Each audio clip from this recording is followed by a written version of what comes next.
Hey, what's up guys? So recently we did a reaction to LeBron James versus Michael Jordan, the GOAT debate, and everyone had so much to say about it. A lot of you enjoyed that video, so I thought we would continue along that trend of LeBron versus Michael Jordan, but this time specifically comparing them in the playoffs.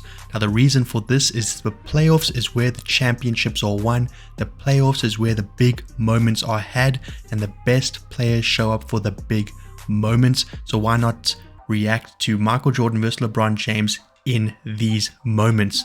So without any further delay, let's get into it. Timing, as they say, this is going to be good. This is going to be good. And so too is it in sports. What if I were to tell you Jason Kidd had more points, rebounds, and assists in his NBA career than Magic Johnson? That Elvin Hayes has more total points and rebounds for his career and a higher average per game in both categories than Tim Duncan? And did you know that Drew Brees led the league in passing yards a record 7 times in his career? Or that Peyton Manning had 7 first-team All-Pro selections, more than Tom Brady and Joe Montana combined? Wow. Nobody cares.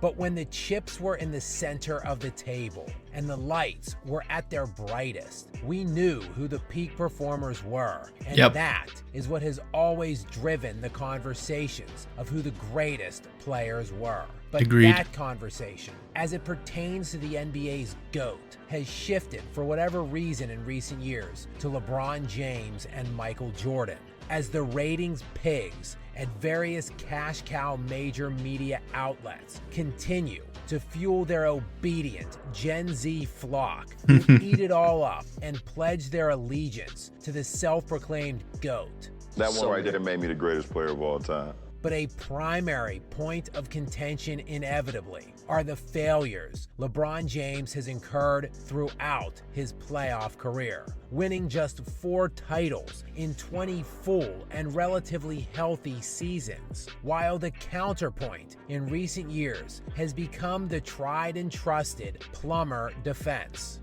Oh, well, you know, he was being guarded by plumbers and firemen. To call out the perceived lack of competition Jordan faced along his way to a sterling 6-0 record in the NBA Finals in what amounted to only 12 full seasons. But as with most things in sports, to reveal the truth will require us to dig into the context of their runs. Let's dive deep, baby.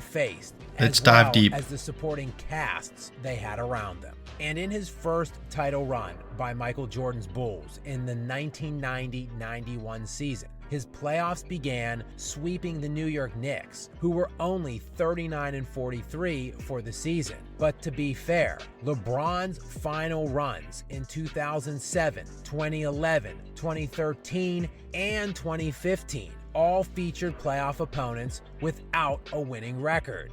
Next and 2020. Up were the 44-38 Philadelphia 76ers before reaching the 50-win Detroit Pistons in the Eastern Conference Finals, who had just been to 3 consecutive NBA Finals and won the last 2 straight titles. Bad boy Pistons, baby. Sweep them and route to Jordan's first Finals appearance, where he would meet the 58-win Lakers, who, yes, no longer had Kareem Abdul-Jabbar, but they did have 31-year-old Magic Johnson, who finished that season second in league MVP voting, as well as 29-year-old Hall of Famer James Worthy, who along with Magic made that year's All-Star game. Who did not make the All-Star team that year was Scottie Pippen, or any other Jordan teammate on the Chicago Bulls that season. But no. Sorry guys, I'll just pause it here because he brings up an interesting point here, and that is that Michael Jordan definitely didn't have as great of a supporting cast as media outlets want to portray it as. Now Scottie Pippen, no doubt Hall of Famer, one of the best of all time, but even in Michael Jordan's first title-winning season, Scottie Pippen wasn't even an all-star. And even if you were to say Scottie Pippen's an all-star during those years, who was the other all-star? No one. There wasn't another all-star in that Bulls team. And even later on, when Michael Jordan returned from baseball, he still had Scottie Pippen, and they talk a lot about Dennis Rodman. But that was far past Dennis Rodman's best years. Dennis Rodman made 2 All-Star appearances in the early 90s, but come the late 90s where they went in another three-peat, Dennis Rodman definitely wasn't as great of a player as people make him out to be in that later stage. So Michael Jordan never had the crazy all-star cast that maybe LeBron James would have had in his career. Just something to consider. Problem for Mike, as he would beat the Lakers 4-1 in the finals while easily being named finals MVP, as he led the team in points, assists, steals, and blocks, averaging 31.5 points, 11.5 assists, 6.5 rebounds, nearly 3 steals, and 1.5 blocks per game on 56% shooting. That is an unbelievable finals. 15-2 during that postseason run, while Jordan would beat Patrick Ewing, Charles Barkley, Joe Dumars, Isaiah Thomas, Dennis Rodman, Magic Johnson, and James Worthy throughout the playoffs. What an era. Top 75 players who are all in the Hall of Fame. And this playoff run is typically referred to as one of Jordan's bad or easy runs. In all, Jordan played 16 50-plus win teams of the 24 opponents he faced during his 6 finals runs. Thus, 66% of his competition across all playoff fields were a 50-win team. Comparing that to LeBron, who in 4 title runs faced just 7 50-win teams, or in shortened seasons, a team that had a winning percentage, which would have paced out to 50 wins over a full 82-game year. That's 7 of his 16 total opponents. So while Jordan played a 50-plus win opponent 66% of the time during his title runs, LeBron only played a 50-win opponent 44% of the time in his That's digging into the runs. stats. That's digging into the stats. I know. The reason LeBron didn't win many more titles is just because he played such drastically more difficult competition than Jordan. And since the LeBron fan base likes to talk up his 10 finals appearances, let's expand our examination to all 10 of those playoff runs. Surely, LeBron faced a much higher percentage of elite opponents under these parameters. Of the 40 opponents LeBron faced across all playoff rounds in getting to 10 NBA Finals, 23 of those teams won at least 50 games, which is good for about 58% of his opponents. Still less than the 66% of the time Jordan faced a 50-win team. Oh, but LeBron played a way higher level of opponents. Of the 40 playoff opponents LeBron faced in his 10 finals runs, 6 of them won 60 games or more, which is 15% of the time. Jordan, however, played 7 60-plus win teams of his 24 opponents, roughly 29% of the time, or nearly twice as much of the time as LeBron. So what we're seeing here is during LeBron James and Michael Jordan's respective title runs, Michael Jordan played a greater percentage of teams that had over 50 wins in the regular season, and Michael Jordan, played against a much larger percentage of teams that had a 60-win season. So it seems as though Michael Jordan's title runs were against stiffer competition in relation to LeBron James, to have twice as much. Slice it, Jordan played better teams than LeBron James more of the time, much more during his playoff runs. But who faced the better players? This is a tricky question and subjective impossible to answer in terms of Hall of Fame players, as many of LeBron's opponents are still active. As for instance, he played Kevin Durant and Steph Curry many times in the postseason, but they aren't technically in the Hall of Fame at this moment. Also, how many Hall of Famers someone faced doesn't necessarily indicate how good that player is the season they faced them. For example, Gary Payton was a perennial All-Star, was inducted into the Hall of Fame, and named one of the 75 greatest players in NBA history. He eventually won a championship in 2007 as a member of the Miami Heat. 2006. But Payton barely played on that team and averaged only 5 points per game, a far cry from his prime. The fairest way to review this is by looking at the All-NBA players each player faced for each playoff run. There are 3 All-NBA teams selected every year and only 15 total players selected league-wide. This will show elite players faced every year. In LeBron's 10 finals appearances, he faced a total of 36 players during those runs that made an All-NBA team. Damn, that's a lot. Nearly an average of 1 player per the 40 series he played in. Jordan, on the other hand, played 23 All-NBA team-selected players during his 6 title runs. Also, nearly an average of 1 player per the 24 series he played Almost in the same. during that time. Almost the By same. percentage, though, Jordan actually played a slightly higher amount of All-NBA players en route to his 6 finals appearances than LeBron did in his 10. So Jordan played better teams with better players and actually won more titles in far less time. But surely that is only because Jordan played on so much better teams. Actually, this one isn't even close. LeBron James played with an All-Star 13 times during the 10 years he made a finals appearance. This includes some combination of Dwayne Wade, Chris Bosh, Kyrie Irving, Kevin Love, and Anthony Davis. Jordan, meanwhile, played with an All-Star only 4 times during his 6 title runs, which was just Scottie Pippen 4 different times. Only Scottie. But LeBron had to do so much more than Jordan.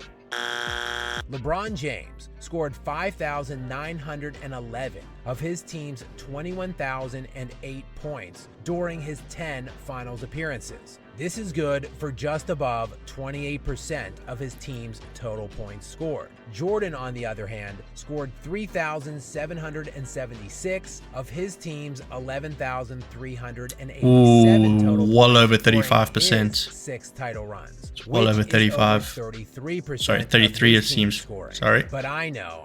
LeBron is such a great playmaker, such a much better passer than Jordan was, makes his teammates so much better, and gets everyone else involved. So of course, if we were to expand this to include points assisted as well as scored, to determine the overall amount of team offense accounted for, surely LeBron will outproduce Jordan here. While it does narrow the gap in the favor of LeBron, looking at total percentage of offense accounted for and adding in assists, LeBron produced 42.5% of his team's total output, while Jordan produced just over 44%. But Jordan never had to play a team like the Kevin Durant Golden State Warriors in the playoffs. Firstly, what about the LeBron Utah never Jazz? beat the Kevin Durant Warriors. James faced them twice in 2017 and 2018, losing 4-1 and 4-0 in those 2 series. 8-1 in total. The better year of the 2 for the Warriors was in the 2017 season, when Golden State was 67-15. That year, they had 4 All-Stars in Kevin Durant, Steph Curry, Draymond Green, and Klay Thompson, all 4 of which are presumptive Hall of Famers. The only reason LeBron doesn't have more rings is just because he ran up against them 2 years in a row, and Jordan never saw a team like that.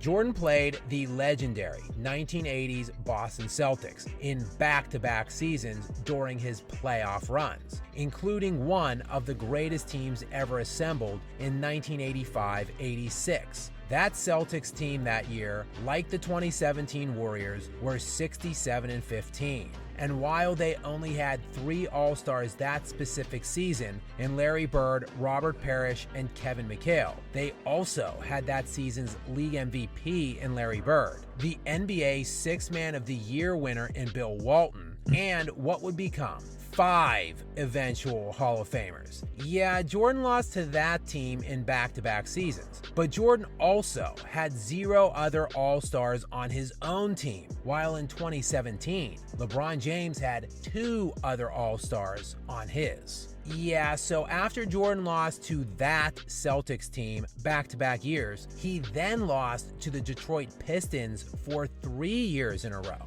a Pistons team that also had 4 Hall of Famers on it, went to 3 straight finals, and won back-to-back titles. Jordan, meanwhile, still 0 All-Stars on all of his teams those seasons. While consensus, perception, and recency bias can always lie, adding in actual context can always reveal the full truth, which is Jordan faced better teams, better players, had weaker supporting casts himself, and he was routinely called upon to do more than LeBron James. Despite these undeniable truths, Jordan still won 2 more championships, and this is all despite playing in over 100 fewer playoff games than LeBron James. Meanwhile, this isn't even factoring in Jordan's collegiate national championship or his undefeated record in international play.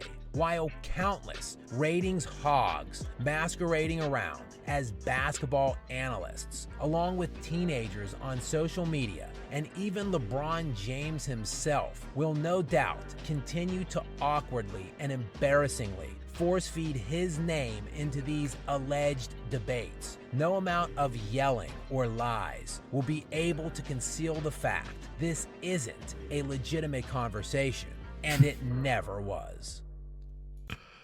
Okay, guys, there we have it. There we have it. That was the Michael Jordan versus LeBron James playoff comparison. Now, clearly, the guy making the video is a Michael Jordan fan. I feel like it was slightly biased in one direction, not because what he was saying was incorrect, but it was simply the negative sentiment directed to LeBron James. Personally, I think the points he made where he dismissed a lot of the modern day claims supporting LeBron James were good. You know, he really broke it down well. He delved down deep into the analytics to prove that Michael Jordan did in fact play stiffer competition, had a less all-star supporting cast, and was able to win a lot more in a shorter amount of time. I think he really laid that out perfectly well, but you could definitely tell there was some sort of bias there. But overall, I agree with the overall sentiment. I'm definitely on the side of Michael Jordan being the overall greater player, not just in the playoffs, but overall. I'd be very interested though to hear what your opinions of that are. What did you think of the video? What do you think of this debate as a whole? Is it a close debate, or is it not even worth having at all? But yeah, folks, as always, if you did enjoy that, I'd appreciate it if you like the video and subscribe to the channel. I'm uploading every single day, so please do not miss out. But that's all I have for you today. So until next time, I hope you have a good one. Cheers.